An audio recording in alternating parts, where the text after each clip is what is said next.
இது வந்து ஒரு 6 மாசம் என்ன நடக்குது, என்ன பண்றன்னு பார்த்துட்டு அதுக்கப்புறம் தான் விஜய் பத்தி முழுமையா நமக்கு தெரிய முடியும். 6 சிலிண்டர் கண்டிப்பா கொடுக்க முடியாது, அவரால் கொடுக்க முடியாது, அவருக்கு அனுபவம் இல்லை. ஒரு நடிகர் அப்படி கவரிச்சா பண்ணுவாங்க, அப்ப கவரிச்சா சொல்லிட்டு போயிட்டாரு.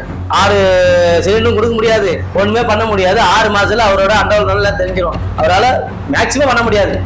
சினிமாவுக்கு வந்து 30 வருஷம் ஆகுது, 30 வருஷம் கொடுக்காம ஏன் இந்த 3 வருஷத்துல கொடுக்குறாரு? ஒரு பப்ளிக் பண்ணி அதை வந்து ஒரு மாயை உண்டு பண்ணி அதை வந்து பண்ணிட்டாரு. முதலமைச்சரோட தனிப்பட்ட இதுல கொடுக்கணும், கவர்மெண்ட் நம்ம நிதி எடுத்து கொடுக்க கூடாது. பாலில இருந்து கிறிஸ்டினோட மினிஸ்ட்ரியில இருந்து பணம் வருது, இதுல இருந்து பணம் வருதுன்னு சொல்றாங்க. உண்மையே பொரிய தெரியல. பிஜேபி தான் விஜய் இயக்குதுன்னு சொல்லிக்கிறாங்க. இது எல்லாமே வந்து பாத்தீங்கன்னா டிராமா தான். அவங்க அப்பா கட்சி ஆரம்பிக்க சொல்ற மாதிரி ஆரம்பிச்சுட்டாரு, அதை சொத்தை பிரிக்கிற மாதிரி சொத்தை பிரிச்சுட்டாரு. ஓட்டுக்கு 10,000 5,000 கொடுத்தாங்க. இங்க வந்து எல்லாமே இந்த கட்சிக்காரங்க அராஜகம் தாங்க முடியல. ஒரு பஸ் ஸ்டாண்ட் ஓபன் பண்ணாங்க, 1,30,00,000. அது வந்து ஒரு பில்டருக்கு சாதாரண ஆளுக்கு 35 லட்சம் வேலையை முடிச்சுவாரு. 1,30,00,000 இது. அதாவது இவங்க திட்டங்கள்லாம் பண்ணாங்க, எல்லாம் கொள்ளையடியை தான் பண்ணாங்க. அதில் போனது 90% டிஎம்கே கட்சிக்காரங்க தான். வேற வெளி அதாவது தனியார் ஆள் யாரும் கிடையாது, எல்லாமே கட்சிக்காரங்க தான். விஜய் வந்து என்ன பேர் நடக்குது, அதனால அவங்க வந்து பணம் கொடுத்து வாங்கிக்குவாங்க. அது என்னன்னா ஆல்ரெடியே திருமணம் சொல்லிட்டாரு. இது வந்து தொங்கு சட்டம் ஒரு 6 மாசம் டைம் கொடுத்துருக்காரு. அதுக்கப்புறம் தான் அவங்களுடைய ரியாக்ஷனை காய்ப்பாங்க. சார் அது மாதிரி வேத அறிக்கையில நிறைய திட்டங்கள் கொடுத்துருக்காரு. வீட்டுக்கு வருஷத்துக்கு 6 சிலிண்டரு, பெண்களுக்கு 2,500 ரூபா, இலவச பஸ் எல்லாம். அதுவும் இல்லாம மதுபானம் உள்ள மூட போறோம்னு சொல்லியிருக்காரு. அதெல்லாம் நிறைவேற முடியுமா? இதெல்லாம் கண்டிப்பா நிறைவேற அவரால் முடியாது. ஏன்னு கேட்டீங்கன்னா 6 சிலிண்டர் கண்டிப்பா கொடுக்க முடியாது. இன்னைக்கு அங்க போர் நடக்குது, பண்ண முடியாது. 2வது இலவச பஸ் எல்லாம் வந்து யாருக்கும் சாத்தியம் கிடையாது. முதலமைச்சர் வந்தோடனே ஜனங்கள்லாம் கேட்கும், எனக்கு பஸ் ஸ்டாண்ட் இல்லைன்னு ஜனங்க போராட்டம் பண்ணோம். அவரால் கொடுக்க முடியாது, அவருக்கு அனுபவம் இல்லை. ஒரு அனுபவம் அவர் என்ன, ஒரு நடிகர் அப்படி கவரிச்சா பண்ணுவாங்க, அப்ப கவரிச்சா சொல்லிட்டு போயிட்டாரு. நம்ம வரமாட்டோம் சொல்லிட்டு போயிருந்து சொல்லிட்டாரு. ஏதோ கூட்டு சாகல வந்துட்டாரு. அவரால் எந்த இது கொடுக்க முடியாது, பண்ணவும் முடியாது. 6 சிலிண்டரும் கொடுக்க முடியாது. பசங்க அதாவது இங்க இருந்து திருநெல்வேலி, தென்காசி எந்த ஊருக்கு போனாலும் அவரால் முழுசா பஸ் ஸ்டாண்டும் கொடுக்க முடியாது. 2வது இந்த 4,000 இவங்களுக்கு பட்டாதாரிகள் 4,000 கொடுக்கறனால அதுவும் கொடுக்க முடியாது. இதெல்லாம் ஒரு கவரிச்சா கொடுத்தாரு, ஒண்ணுமே பண்ண முடியாது. 6 மாசத்துல அவரோட அண்டவல் நல்லா தெரிஞ்சிடும். அவரால் மேக்சிமம் பண்ண முடியாது. அது மாதிரி விஜய்க்கு எந்த முதலமைச்சர் அனுபவமே கிடையாது, அரசியல் அனுபவமே கிடையாதுன்னு சொல்றாங்க. அது மாதிரி இப்போ எம்ஜிஆர், காமராஜர், அண்ணாதுரை எல்லாம் முதலமைச்சர் ஆகும்போது அவருக்கு எந்த அனுபவம் இல்லைல்ல ஃபர்ஸ்ட் வாட்டி.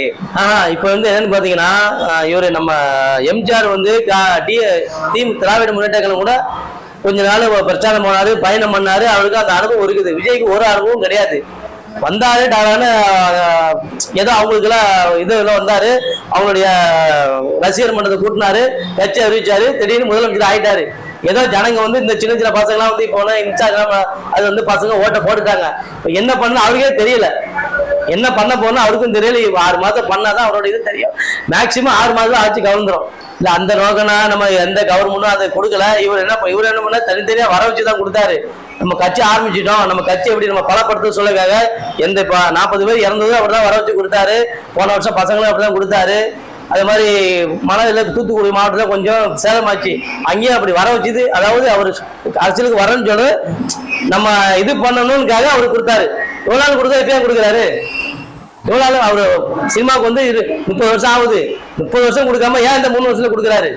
விஜய் வந்து கட்சி ஆரம்பிக்கிறதுக்கு அவருக்கு தெரிஞ்சிருக்கு. அதனால வந்து என்ன பண்ணாங்கன்னா, படித்த பசங்களுக்கு எல்லாம் +2 10th படித்த பசங்களுக்கு அவங்கள வர வச்சு நம்ம வந்து நம்ம கட்சி ஆரம்பிக்கிறோம் நம்ம செவிக்கிறதுக்காக அவர் வந்து வர வச்சு கொடுத்துட்டாரு. ஒரு பப்ளிக் பண்ணி அதை வந்து ஒரு மாயை உண்டு பண்ணி அதை வந்து பண்ணிட்டாரு. ஆனா இந்த வருஷம் அந்த மாதிரி ஒன்னும் அறிவிக்கிறது விடலையே. அது கொடுப்பாருல சார். முதலமைச்சரோட தனிப்பட்ட இதுல கொடுக்கணும், கவர்மெண்ட் நம்ம நிதி எடுத்து கொடுக்க கூடாது. கேட்டுதானே? இல்ல எல்லா முதலமைச்சர்களும் கவர்மெண்ட் நிதியில இருந்தா கொடுத்து இது பண்றாங்க. இப்ப ஸ்டாலின் சார், எடப்பாடி சார் இருந்தாலும் கூட அவரோட நிதியில இருந்தா எடுத்து அவங்களோட கட்சியோட ப்ரொமோஷன், அவங்களோட முதலமைச்சர் ப்ரொமோஷனே பண்றாங்க. முதலமைச்சர் நிதியில இருந்து அவர் கொடுக்கணும், அவர் நிதியில இருந்து அதை கொடுக்கணும். எதுக்கு இப்பதானே கட்சிக்கு வந்துக்காரு, முதலமைச்சர் உடனே நம்ம நிதி எடுத்து கொடுத்துருவாரு. அவர் என்ன இருக்காரு, அவரு வருவாயில இருந்து ஃபர்ஸ்ட் பார்த்து யாரு ஃபர்ஸ்ட் மார்க்கு 2வது மார்க்கு ஒரு 110 மார்க்கு அவர் நிதியில இருந்தா கொடுக்கணும். நம்ம நிதியில இருந்து கொடுக்க வாய்ப்பு கிடையாது, கொடுக்கும் கூடாது. அவர் இருக்கலாம், அவர் பைனான்ஸ் பண்ணிருக்கலாம், இல்ல அவருக்கு ஏதோ வெளியே இருந்தா வருதுன்றாங்க. உண்மையா போய் தெரியல. கிறிஸ்டின் இதெல்லாம் கொடுக்குறேன்னு கேள்விப்படுறோம், எல்லாம் அங்கங்க பேசிக்கிறாங்க. பாலில இருந்து கிறிஸ்டினோட மினிஸ்ட்ரியில இருந்து பணம் வருது, இதுல இருந்து பணம் வருதுன்னு சொல்றாங்க. உண்மையே பொரிய தெரியல. 6 மாசம் ஆட்சி நடத்துறதுதான் தெரியும். எல்லா பக்கம் வெளியே நம்ம பேசும்போது சொல்லிக்கிறாங்க, பிஜேபி தான் விஜய் இயக்குதுன்னு சொல்லிக்கிறாங்க. அதனால இருக்கலாம். அது எப்படி சார் கன்ஃபார்மா சொல்றீங்க? பிஜேபி தான். பிஜேபின்னா அது நமக்கு நியூஸ்ல வருது, எல்லாம் சொல்றாங்க. மொத்த பணமும் அவர் தான் கொடுத்துருக்காரு அந்த ஜனநாயக படத்துக்கு. அவர் வேற என்ன பண்றது, அவர் பணம் கொடுத்தாரு, அவர் படத்தை அவர் ரிலீஸ் பண்ணி அவர் சம்பாதிக்க முடியும், அதனால இருக்கலாம்.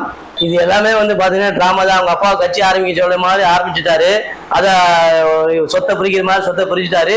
இது எல்லாமே இவர் கட்சி ஆரம்பிக்கிறதுக்கு ஒரு ஆணித்தரம். இந்த பசங்களுக்கு பணம் கொடுத்த எல்லாமே நம்ம கட்சி ஆரம்பிக்க போறோம், நம்ம எப்படி கட்சியை வந்து பலப்படுத்தலாம் சொல்லி அந்த பசங்களுக்கு எல்லாம் பணம் கொடுத்ததெல்லாம் கட்சி ஆரம்பிக்க கொடுத்தது அவரு. இப்போ விஜய் முதலமைச்சர் தமிழ்நாட்டுல இன்னைக்கு வந்து கஞ்சா அப்புறம் ஒயின் ஷாப்பை மூடணும். கஞ்சா எங்க போனாலும் கஞ்சா வாங்கினா அவனை வந்து காலை ஒடிச்சு அவனை இது பண்ணிடணும். 4 பேரை வந்து விஜய் வந்து கஞ்சா அடிக்கிறவனும் ஒயின் ஷாப் தண்ணி அடிக்கிறவனும் சுட்டு, அதாவது ஷூட்டிங் ஆர்டர் கொடுத்து இது பண்ணாதான் இன்னைக்கு ஆட்சி கரெக்டா பண்ண முடியும் அவரால். ஏன்னா இது ஆண்ட கட்சின்னு சொல்லலாம், இதுக்கு முன்னாடி இந்த ஏடிஎம்க்கும் சொல்லலாம், டிஎம்க்கும் சொல்லலாம். இவர் இந்த மாதிரி இருந்தாருன்னா கொஞ்சம் நல்லா இருக்கும், நாடும் நல்லா இருக்கும், எல்லாமே நல்லா இருக்கும். ஓகே, கஞ்சா ஒழிக்கணும். கொல்கத்தாவில் முன்னாள் முதலமைச்சர் ஸ்டாலின் அவர்களை தோக்கடிச்சிட்டீங்க. அவர் நிறைய நலத்திட்டம் செஞ்சிருக்காரு, ஏன் அவரை தோக்கடிச்சாங்க? அவர் ரொம்ப ஃபீல் பண்ற அளவுக்கு இல்ல ஃபீல் பண்ற மாதிரினா, அதாவது வந்து என்னன்னு கேட்டீங்கன்னா ஜனநாயக லஞ்சம், அதாவது இங்க வந்து ஒரு ஓட்டுக்கு 10,000 5,000 கொடுத்தாங்க. ஜனங்க வந்து காசு வாங்கிக்கிட்டாங்க. காசு வாங்கி மாத்தி போடுறது என்ன காரணம்னா, இங்க வந்து எல்லாமே இந்த கட்சிக்காரங்க அராஜகம் தாங்க முடியல. அதாவது வட்ட செயலாளர் எல்லா இருக்கிறவங்க எல்லாருமே வந்து எங்கேயுமே நம்ம போக முடியல.